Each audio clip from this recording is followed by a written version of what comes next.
नमस्कार प्यारे साथियों, अगर आप LT grade, GIC, TGT, PGT, डीट्रिपल या केवीएस की तैयारी कर रहे हैं और आपका विषय है हिंदी, यानी कि आपने स्नातक कर रखा है हिंदी विषय के साथ और आपने परास्नातक कर रखा है हिंदी विषय के साथ, तो ये उम्मीद की जाती है कि आपने बीएड किया होगा और आप शिक्षक भर्ती परीक्षाओं में अपना भाग्य आजमा रहे होंगे सरकारी नौकरी के तौर पर। इसी के लिए आपको ये वीडियो उपलब्ध कराया जा रहा है कि आप अगर टीजीटी, पीजीटी, एलटी या जीआईसी की तैयारी कर रहे हैं और आप हिंदी विषय से तैयारी कर रहे हैं तो आपके लिए वह बेहतरीन पुस्तकें कौन कौन सी हैं जिनका अध्ययन आपको करना चाहिए और किस प्रकार से करना चाहिए, कौन सी प्रैक्टिस सेट यूज करनी चाहिए, उसको पढ़ने का तरीका क्या होना चाहिए, इन सब पर आपको ये 5-7 मिनट में मैं समझाने की कोशिश करूंगा कि जीएस अगर आपको तैयार करना है तो कैसे करें। जीएस मतलब क्या कि जो एलटी ग्रेड और जीआईसी की तैयारी करने वाले विद्यार्थी हैं, ये जीएस कहां से पढ़ें और कैसे पढ़ें। भैया अगर मैं हिंदी के विद्यार्थियों की बात करूं तो उनको तो जीएस पढ़ने में मौत आ जाती है बिल्कुल से। कैसे तैयार करेंगे? कुछ विद्यार्थी हैं जो वनडे एग्जाम्स की प्रिपरेशन कर रहे होते हैं, पीएससी कैटेगरी की प्रिपरेशन कर रहे होते हैं, तो उनका तो चलो समझ में आता है कि उनका जीएस ठीक होगा, कंडीशन अच्छी होगी, वो जीएस को लेकर के अपने आप को एकदम थोड़ा मजबूत स्थिति में पा रहे होंगे। लेकिन बाकी विद्यार्थियों का क्या, जिन्होंने केवल एकेडमिक्स की पढ़ाई किया है, यूजीसी नेट की दिशा में आगे बढ़े थे, उनका जीएस कमजोर है। बहुत सारे विद्यार्थी आकर के रो रहे हैं कि सर एलटी में तो मुझे अपना भाग्य आजमाना उचित नहीं लग रहा है, क्योंकि पता नहीं क्यों मुझे ऐसा लग रहा है कि मेरा जीएस इतना कमजोर है कि मैं कर ही नहीं पाऊंगा, 5-7 क्वेश्चन भी नहीं कर पाऊंगा। ये तरीका इस्तेमाल करिएगा जो मैं बता रहा हूं, तो आपका सब कुछ बढ़िया हो जाएगा। हिंदी साहित्य का इतिहास पढ़ें तो कहां से पढ़ें, काव्यशास्त्र कैसे पढ़ें, कहां से पढ़ें, तरीका क्या होगा पढ़ने का, भाषा विज्ञान और व्याकरण को लेकर के आपकी प्रॉब्लम कैसे सॉल्व हो सकती है, हिंदी की गद्य विधाएं कहां से पढ़नी चाहिए, कैसे पढ़नी चाहिए, इन सबके सिलेबस को पहले आप अच्छे से देखिए। टीजीटी, पीजीटी, एलटी ग्रेड और जीआईसी तैयारी करने वाला वास्तविक विद्यार्थी मेरी बात से इत्तेफाक रखेगा। जो सबसे बड़ा सिलेबस है ना प्यारे, वो टीजीटी, पीजीटी का है। जी हां, अब ये भर्ती नए शिक्षा आयोग के द्वारा करवाई जाएगी। हालांकि अभी तो पेपर की डेट आ गई है टीजीटी, पीजीटी की, तो आप लोग पेपर देंगे और इसके बाद और नई भर्तियां भी टीजीटी, पीजीटी के लिए आने वाली हैं, जिसको आप जनवरी के अंत तक देखेंगे। जो मेरा अनुमान है दिसंबर के अंत या जनवरी के अंत तक जो है आपको, मतलब वही 1 महीने के दौर में ही नया शिक्षा आयोग इस पर काम करके टीजीटी, पीजीटी की नई भर्तियों के संदर्भ में आपसे बातचीत कर रहा होगा। सबसे बड़ा सिलेबस हिंदी विषय की अगर मैं बात करूं तो इसी का है। किसका? तो टीजीटी, पीजीटी का। इसका आधा भी सिलेबस जो है, इसका 40, 45, 50% मैक्सिमम सिलेबस एलटी ग्रेड में रखा गया है। अब कुछ लोग इसको हाथ से समझेंगे, मैं समझा देता हूं अभी आपको इसको। इसके लिए मैंने अलग से वीडियो भी बनाया है। सबके सिलेबस को लेकर के एक परसेंटेज डिसाइड किया कि क्या चीज है हिंदी साहित्य के इतिहास में जो सब में काम आ जाएगी, वो कौन सी चीज है जो सब में काम आ सकती है, वो कौन सी चीज है जो इसमें से कुछ जगहों पर नहीं पढ़नी होती है।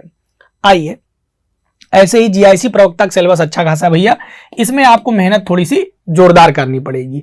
और तो और इन दोनों में आपको अपना लेखन कौशल भी बेहतर करना पड़ेगा, क्योंकि इसमें लेखन कौशल अगर कमजोर रहा तो काम नहीं चलेगा। यहां आपको अपना लेखन कौशल भी आजमाना पड़ेगा। और लेखन कौशल में कितना? 125 शब्द से लेकर के 200 शब्द सीमा तक का जो है आपको एक पैटर्न लागू करके लेखन करना होगा। पहले तो मैं बता दूं कि बेस्ट बुक कौन सी है, फिर मैं आपको लेखन का पैटर्न भी समझा दूंगा। ठीक है, आइए, अगर आप जब हिंदी साहित्य का इतिहास पढ़ने निकल रहे हैं तो हिंदी साहित्य के इतिहास में आपको ये पुस्तकें मदद करेंगी। आचार्य रामचंद्र शुक्ल, जिनके बिना हिंदी साहित्य के इतिहास में कुछ नहीं हो सकता। किसी भी चीज के समय सीमा को लेकर के, किसी भी चीज के खंडन को लेकर के, किसी राइटर के विषय में शुक्ल जी ने क्या कहा है, उनके विचार क्या हैं, शुक्ल जी का किसी ग्रंथ के विषय में क्या विचार है, शुक्ल जी का किसी कालखंड के विषय में क्या विचार है, उन्होंने उसकी क्या भूमिका के आधार पर क्या नामकरण किया, नामकरण करने का आधार क्या था। क्योंकि उन्होंने, जब आप पढ़ेंगे शुक्ल जी को ना, अगर पढ़ेंगे क्या, पढ़े ही होंगे, और जो नहीं पढ़े हैं उनको पढ़ना अनिवार्य मैं बता दूं। क्योंकि अगर आप ये सोच रहे होंगे कोई गाइड फाइट पढ़ सिलेक्शन हो जाए, अब नहीं होता है। हुआ करता रहा होगा कभी किसी जन्म में, इस जन्म में तो नहीं होता है। इस ग्रह में अब होना संभव नहीं है, उसके लिए मंगल ग्रह की ओर कूच करना पड़ेगा। तो ओवरऑल रामचंद्र शुक्ल जी की पुस्तक हमको पढ़ना ही पड़ेगा। वह किताब जिनकी भूमिका आचार्य रामस्वरूप चतुर्वेदी जी ने लिखा हुआ है, नागरिक प्राणी सभा द्वारा प्रकाशित पुस्तक है, वो आप उठा पढ़िएगा। इसकी सकल सूरत कुछ इस प्रकार से दिखाई पड़ती है, अगर आप गौर से देख पा रहे हो तो मैंने इसीलिए पीडीएफ भी लगा दिया है कि आप देख पाए। आचार्य रामचंद्र शुक्ल, जिनकी भूमिका रामस्वरूप चतुर्वेदी जी ने लिखा, हिंदी साहित्य का इतिहास। ठीक है, तो ये पुस्तक आपको देखनी है और इसके एक एक पंक्ति को पढ़ना है। मतलब यहां पर जब आप देखेंगे तो इसकी भूमिका तक जो लिखी गई है ना, वो तक पढ़ना है और इसके प्रथम पृष्ठ से लेकर के अंतिम पृष्ठ तक एक एक चीज का आपको क्या करना है, लिखित रूप में नोट्स तैयार करना है। अगर आप रामचंद्र शुक्ल जी के कंटेस्ट को लेकर के नोट्स नहीं बना पाते हैं तो आप मेरी मदद ले सकते हैं। आप मेरे टेलीग्राम पर जुड़ जाइए विवेक सर ऑफिशियल के नाम से। वहां पर मैं इसमें कालखंडों के आधार पर कि आदिकाल में कुल निचोड़ शुक्ल जी का, भक्ति काल में, रीति काल में और आधुनिक काल में, तो मैंने पूरा बहुत बेहतर तरीके से उसको निकाल करके अलग अलग खंडों में आपको विभाजित करके रखा हुआ है, मिल जाएगा, देख लीजिएगा। इनको पढ़ने के बाद आपको जहां पर बढ़ करके आना चाहिए तो आप दूसरे नंबर पर कृपया हिंदी साहित्य का दूसरा इतिहास उठाइएगा, नया वाला संस्करण, चाहे पुराना वाला, उससे कोई मतलब नहीं है, बच्चन सिंह जी का। क्योंकि कई सारी चीजें शुक्ल जी की यहां पर आकर के खंडित होती हुई दिखाई देती हैं। बच्चन सिंह जी ने कई मामलों को अपने तरीके से पेश करने का प्रयास किया है, अपने विचार को अभिव्यक्त करने का प्रयास किया है। जैसे आप इसको पढ़ेंगे तो खुद ही समझ में आने लग जाएगा कि किसी चीज में शुक्ल जी के मतों को कैसे खंडित करते हुए ये अपने मतों को वहां पर रखने का प्रयास कर रहे हैं। और वर्तमान समय में जो परीक्षा हो रही है ना, अगर आप गौर करेंगे तो शुक्ल जी के बाद या शुक्ल जी से ज्यादा या उनके बराबर अगर आप कहें तो किसी पुस्तक को अगर महत्व दिया हुआ, वरीयता देते हुए अगर आप देखेंगे तो 2021 के आपके टीजीटी में भी उठा के देख लीजिए, चाहे एलटी का उठा के देख लीजिए, 18 का एलटी देख लीजिए, ठीक है, किसी भी पेपर में आप उठा करके देखेंगे तो बच्चन सिंह जी का स्टेटमेंट, बच्चन सिंह जी के द्वारा कही गई कोई बात जरूर पूछी जा रही है परीक्षा में। फिर अब इन दोनों पुस्तक से पहले किसको पढ़ना चाहिए, जो मैं आपको बता दूं कि अगर आप एकदम नए नवेले विद्यार्थी हैं कि आपने किसी तरीके से कहीं से डिग्री कॉलेज से ग्रेजुएट हो लिए, कहीं से डिग्री कॉलेज से पीजी कर लिए, आप गए नहीं बहुत ज्यादा कॉलेज और किसी संस्था से भी नहीं जुड़े रहे, तो आपकी शुरुआत में निश्चित रूप से कहना चाहूंगा कि आप विश्वनाथ त्रिपाठी जी की, आचार्य जी की पुस्तक पढ़िएगा, हिंदी साहित्य का सरल इतिहास। और इस पुस्तक को पढ़ करके आपको क्या क्या समझ में आ जाएगा, पहले तो चारों खंड समझ में आ जाएंगे, आपको आदिकाल पूरा पूरा समझ में आ जाएगा, फिर उसके बाद आपको भक्ति काल पूरा पूरा समझ में आ जाएगा, क्योंकि सबके विषय में एक शॉर्ट नोट्स ही मान करके चलिए, एक क्लास नोट्स के तरीके से लिखा गया है पूरा। फिर आपको रीति काल पूरा पूरा समझ में आ जाएगा, फिर आपको आधुनिक पूरा पूरा समझ में आ जाएगा।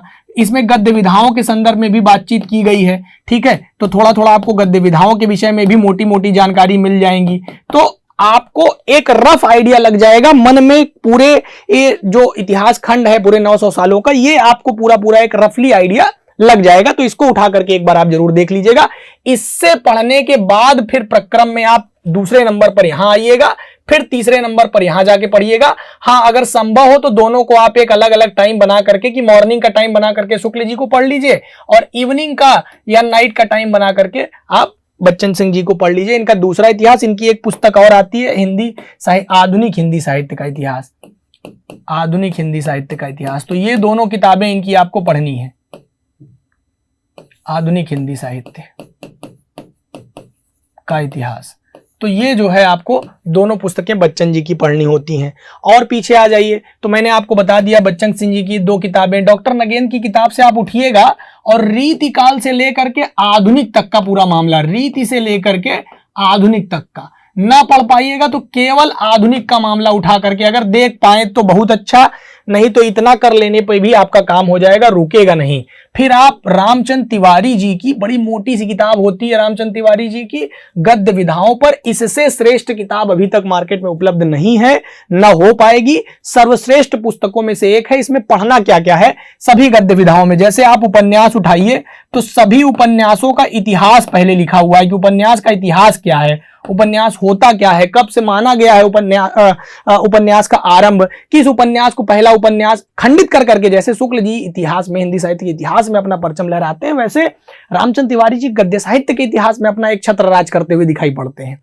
आप उठाइए तो उपन्यास की पूरी इतिहास लिखा हुआ है, कैसे शुरुआत हुई, क्या हुआ, खंडित करते हैं कि पहला उपन्यास मैं इसको इसलिए नहीं मानता, इसको पहले उपन्यास की संज्ञा देना चाहिए क्योंकि इसमें ये खासियत है। फिर उपन्यास के क्या क्या तत्व होते हैं, तत्पश्चात आपको बताया जाएगा कि उपन्यास कौन कौन से कैसे कैसे चले और कौन कौन से राइटर रहे, उसको कितने खंडों में बांट के पढ़ा गया है। ऐसे ही कहानी का इतिहास, कहानी को पढ़ने के लिए उसको 5 खंडों में बांटा गया, प्रेमचंद युग, प्रेमचंदोत्तर युग, प्रेमचंद प्रसाद युग, प्रेमचंद युग, प्रेमचंद प्रसाद युग, प्रेमचंदोत्तर युग और उत्तर प्रेमचंद। तो ये ऐसे करके पूरा जो 5 खंड आपको मिलते हैं, नई कविता, नई कहानी, जैसे नई कविता के दौर वैसे नई कहानी के दौर आया, तो उसको खंडों में बांट करके उसमें कौन कौन से राइटर आते हैं, उनकी रचना का श्रेष्ठ मूल्य विषय और वर्ण विषय के साथ साथ उस रचना के विषय में कुछ खास खास बातें और उसके समय के बारे में पूरा ज्ञान आपको रामचंद्र तिवारी जी की पुस्तक से हो जाएगा।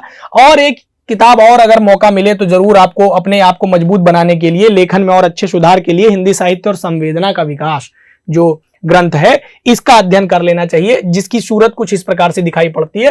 हिंदी साहित्य और संवेदना का विकास रामचंद्र चतुर्वेदी जी का है। यूजीसी के स्तर की अगर आप पुस्तकें, मतलब यूजीसी स्तर का परीक्षा देने जाएंगे, असिस्टेंट प्रोफेसर इत्यादि परीक्षा देने जाते हैं ना, तो इन्हीं के खंड से कूट वाले प्रश्न पूछे जाते हैं, तर्क कथन वाले प्रश्न पूछे जाते हैं, निष्कर्ष कथन वाले प्रश्न, मिलान के प्रश्न यहीं से हल होते हैं।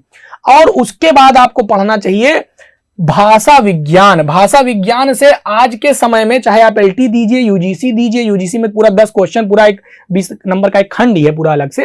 और आपको भोलानाथ तिवारी जी का हिंदी भाषा प्रवेश एवं हिंदी भाषा विज्ञान प्रवेश एवं हिंदी भाषा, और एक इन्हीं की और पुस्तक है भाषा विज्ञान के नाम से डॉक्टर भोलानाथ तिवारी जी की, आप उठा करके पढ़िएगा। बहुत तर्क के साथ इन्होंने किसी बात को कहने का प्रयास किया है। जैसे व्याकरण का एक खंड है, मैं यहां से आपको एक एग्जाम्पल के तौर पर जोड़ पाऊंगा। जैसे इन्होंने कहा कि भैया ये जो आपका अनुस्वार है ना, ये अनुस्वार किन व्यंजन वर्णों के तरीके से बोला जाता है, तो वहां पर इन्होंने बताया है कि इसका उच्चारण हम यमंगणनम करते हैं, अंगा, इया, ड़, न और मां के तौर पर करते हैं, यमंगणनम जिसको कहते हैं। अरे भैया आप लोग पढ़े लिखे विद्यार्थी हैं, आयुरी लिखे होंगे, वो 6 विरट लड़ यमंगणनम जबई गड्डस जब गड्डस खप चटत चढ़ता कपई सट सर हल, ये पूरे 14 माहेश्वर सूत्र हैं, इन्हीं के अंतिम वर्णों को काट के संज्ञक वर्ण बनाया जाता है।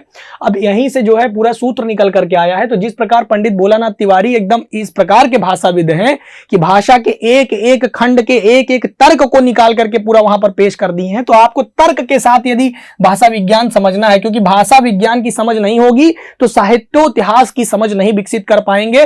बिना भाषा के किसी भी साहित्य का निर्माण नहीं हो सकता। पहले भाषा आएगी, फिर वहां का साहित्य रचा जाएगा और उसकी भाषा के अनुरूप ही वहां का साहित्य रचा जाएगा। जैसे आप पढ़ेंगे कि भैया प्राचीन जो है इतिहास चलता था, फिर उसके बाद ये ऐसे करके आगे बढ़ता गया, तो पूरी व्यवस्थाओं के साथ साथ जो है पाली, प्राकृत, अभ्रंश, अवहट, फिर व्यवस्थाओं के साथ आप इसको पढ़ेंगे। अच्छा, व्याकरण में अगर आप कोई एक ग्रंथ देखना चाहें जिसमें त्रुटि रहित हो, दोष रहित हो या 1-2% मात्र दोष हो, तो आधुनिक हिंदी व्याकरण और रचना आपको वासुदेव नंदन प्रसाद जी की देखनी चाहिए व्याकरण में। बाकी आपको मेरी वीडियोस मिल जाएंगी, यहां से मदद मिल जाएगा। तो ये कुछ महनीय पुस्तकें थी जिनका अगर आप अध्ययन करें तो हिंदी साहित्य के इतिहास में आपकी कोई कमी न रह जाएगी। काव्यशास्त्र एक छूट गया था, वो भी थोड़ा सा देख लीजिए। काव्यशास्त्र में आपको 2 पुस्तकें मैं सजेस्ट करूंगा। भारतीय काव्यशास्त्र, डॉक्टर निशा अग्रवाल, पतली पुस्तक है, सरल तरीके से लिखी गई है। तो इसमें भी काव्यशास्त्र में देखिए काव्य गुण, काव्य दोष, है ना, और बहुत सारे तथ्य आपको देखने को मिलेंगे। तो पूरा अच्छे से देख लीजिए, एक एक चीज पढ़ लीजिए, उसको हाइलाइटर के साथ हाईलाइट करते करते उसको पढ़ते चलिए।